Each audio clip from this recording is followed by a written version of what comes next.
Ito ang mga dapat natin aabangan dito sa Batang Quiapo na wag natin papalampasin ang bawat episode ng telesering ito.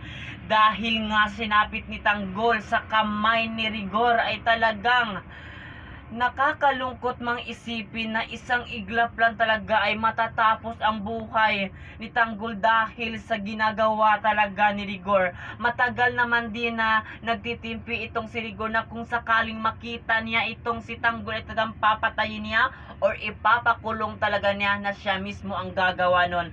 Pero ngayon ay nangyayari na talaga. Tinuloy talaga ang paunita ni Rigor dito kay Tanggol. Kaya naman ay kinalungkot ito ni Marites, ni Tinding, maging ni Mukang.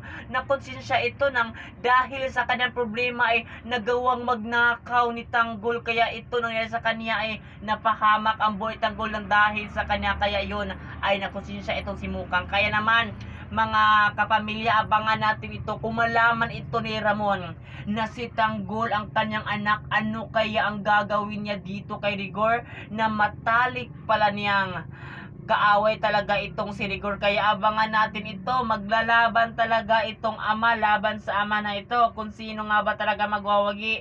Itong si Rigor walang magtatanggol dito kahit pulis. Pero itong si Ramon ay malaking sindikato ito na malaki din ang koneksyon sa mga pulis. Kaya yan ang abangan natin dito sa laban na ito sa Batang Quiapo. Kaya manood na lang po kayo palagi guys, kasi paganda na talaga ang mga nangyayari dito sa telesering na wag natin ito papalampasin ang bawat episode ng telesering ito. For more updates, lagi lang kayo makatutok sa telesering inaabangan natin tuwing gabi. At yun lang, maraming salamat mga kapamilya.